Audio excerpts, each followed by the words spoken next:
बगावत है। और कल के फ्लोर टेस्ट से पहले जब इनको ये समझ में आने लगा कि हमारी सत्ता जा रही है, हमारी कुर्सी जा रही है, दोबारा अब हम कब मुख्यमंत्री बनेंगे, तो जाते जाते इन्हें संभाजी महाराज की याद आ गई। मेरे हिसाब से 25-30 साल पहले जो घोषणा की गई थी, इसको सिर्फ ये चुनावी मुद्दा बनाते रहे, राजनीति का मुद्दा बनाते रहे, और जब अपनी कुर्सी सरकने लगी तो इन्होंने आज ये फैसला लिया है। मैं उद्धव साहब को, शिवसेना को ये बताना चाहता हूं कि इतिहास बदला नहीं जा सकता है, नाम बदले जा सकते हैं, और जब आपके पास दिखाने के लिए कुछ नहीं है तो आप इस तरह की घटिया राजनीति का एक बहुत अच्छा नमूना पेश करके आप जा रहे हैं। उसमें औरंगाबाद की जनता ये तय करने वाली है कि औरंगाबाद का नाम क्या रहेगा, क्या नहीं रहेगा करके। दूसरा हमारा ये कहना है आपसे कि आखिर आप इससे हासिल क्या करना चाह रहे हैं।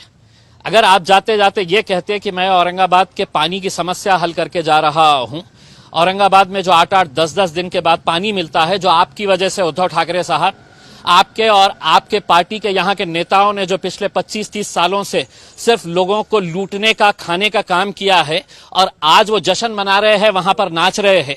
मेरा उनसे ये सवाल है, अब इसके बाद कौन सा मुद्दा लेकर अब नाचने वाले हैं आप? अगर जनता की भलाई के लिए अगर आप कुछ करते तो हम आपको सर आंखों के ऊपर बिठाते, लेकिन आपकी घटिया राजनीति जो है, जब शहरों के नाम बदल दो, सड़कों के नाम बदल दो, गलियों के नाम बदल दो, ये जो आप घटिया खेल खेल कर जा रहे हैं, हम इसकी कड़ी निंदा करते हैं। और दूसरी निंदा मैं कड़े शब्दों में उन दलालों की करता हूं जो अपने आप को कांग्रेस के और राष्ट्रवादी कांग्रेस के नेता कहते आए हैं। मैं तमाम MIM के जितने भी कार्यकर्ता है महाराष्ट्र के अंदर, ये जहां दिखे इनकी तस्वीर के ऊपर जूतों का हार पहनाइएगा, क्योंकि ये सियासत के लिए देखिएगा किस घटिया लेवल के ऊपर आ गए हैं। आज के औरंगाबाद शहर के अंदर कांग्रेस के और राष्ट्रवादी कांग्रेस के दलाल नेता आज सड़क के ऊपर अगर निकले तो उनको देखकर थूकना चाहिए हमें, कि इनकी सियासत की वजह से, इनकी घटिया सियासत की वजह से, अगर सत्ता से इतना मोह था तो सत्ता को चिपके रहना था। हम तो जूते मारते हैं ऐसे नेताओं को। हम पूछना चाहते हैं शरद पवार से, क्या मुंह में लड्डू लेकर बैठे हुए थे? हम सोनिया गांधी से, राहुल गांधी से, अशोक चौहान से, यहां के मराठवाड़ा के तमाम नेताओं से हम पूछना चाहते हैं, मुंह में लड्डू लेकर बैठे थे? अब आओ औरंगाबाद में आपकी खातिर हम कैसी करेंगे, जरा देखिएगा। ये जो फैसला लिया गया है, हम कड़ी निंदा करते हैं इसकी। जाते जाते जब मरने के ऊपर खबर में पैर लटके हुए हैं, तब सोचे कि चलिए औरंगाबाद और उस्मानाबाद को हम खेल लिया जाए करके। उसमें उद्धव ठाकरे साहब, हम आपकी इज्जत करते थे, लेकिन जब आप ऐसे फैसले करने के ऊपर आ गए हैं, जब जाने लगे थे, तो जरा अच्छे से चले जाते तो ज्यादा बेहतर था। मैं औरंगाबाद की आवाम से अपील करना चाहूंगा, अब ये मामला केंद्र के सरकार के पास गया है, हम इसके जो भी रास्ते होंगे हम वो रास्ते निकालने की पूरी कोशिश करेंगे, और अगर वक्त आया तो हम सड़क के ऊपर भी आंदोलन करने की तैयारी रखते हैं। दंगल होऊ शकते किंवा काही ठिकाणी जे तरुण भडक डोक्याचे लोक आहेत ते काहीही करू शकतात अशी सुद्धा शक्यता वर्तवली जाते, त्यांना तुम्ही काय आवाहन? देखिए, मैं औरंगाबाद की आवाम से, उस्मानाबाद की आवाम से अपील करूंगा कि वो शांति बनाए रखे। अभी हमारे पूरे रास्ते बंद हो गए हैं, ऐसा नहीं है, हम दूसरे भी रास्तों का इस्तेमाल करेंगे, लेकिन आज हमारी पूरी नाराजगी कांग्रेस और राष्ट्रवादी कांग्रेस, जिन्होंने हमेशा सिर्फ अपनी सत्ता की खातिर किसके साथ जाना, कैसे जाना, अपनी कुर्सी कैसी बचाए रखना, से वही खेल खेला। मुझे बताया गया है कि 2 कांग्रेस के मंत्री कैबिनेट मीटिंग से बाहर निकल कर आ गए। अगर तुम में जरा सी भी शर्म बाकी है तो आज इस्तीफा मुंह पे फेंक कर मारिएगा। उसमें आप इस तरह का नाटक करके पब्लिक को बेवकूफ बनाने के धंधे मत करिएगा। उसमें औरंगाबाद हमारा शहर है, औरंगाबाद के तमाम लोग, इस शहर के पीछे का एक इतिहास है, वो इतिहास को तो मिटा नहीं सकते हैं। और हम ये कहना चाहेंगे कि औरंगाबाद की आवाम के लिए आप 50 नाम रख लीजिएगा, लेकिन औरंगाबाद औरंगाबाद ही रहेगा हमारे लिए। ये लोग बांडखोर जो गए हैं, वो नाम बदलने से क्या वापिस आ जाएंगे इनके पास?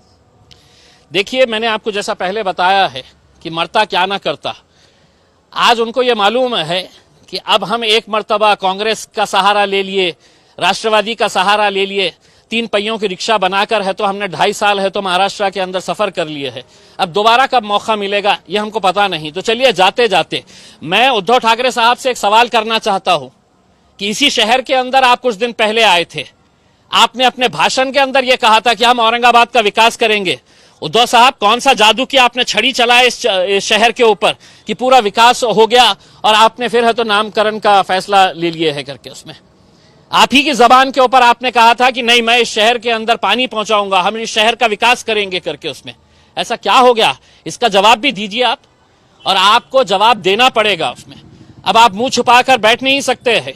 आपको अगर कोरोना अगर हुआ है तो आप है तो इसके ऊपर आइए, ऑनलाइन आकर जवाब दीजिए औरंगाबाद की और उस्मानाबाद की आवाम को। उसमें आपकी घटिया राजनीति की वजह से आप हमारे शहर के अंदर हंगामा नहीं पैदा कर सकते हैं। ये शहर हमारा है और इस शहर के लिए अगर आप घटिया राजनीति खेल रहे हैं तो हमको उसका भी जवाब देना आता है और अच्छी तरह से देना आता है। केंद्राच्या कोर्टात गेलेला आहे, तुम्ही आता केंद्राकडे काय ऍक्टिव्हिटी करणार आहात का? बिल्कुल करेंगे। हमने ये बताया है कि हमारे पूरे रास्ते खुले हुए हैं और अगर वक्त आया तो हम सड़क के ऊपर भी आंदोलन करने की हमारी पूरी तैयारी है। केंद्र याला मंजुरी देईल आणि मंजुरी केंद्र देणार? देखिए, मैंने जैसा पहले बताया था, संभाजी महाराज, छत्रपति संभाजी महाराज, छत्रपति शिवाजी महाराज, फुले शाहू अंबेडकर, ये घटिया नेताओं के लिए महज सिर्फ एक नाम है।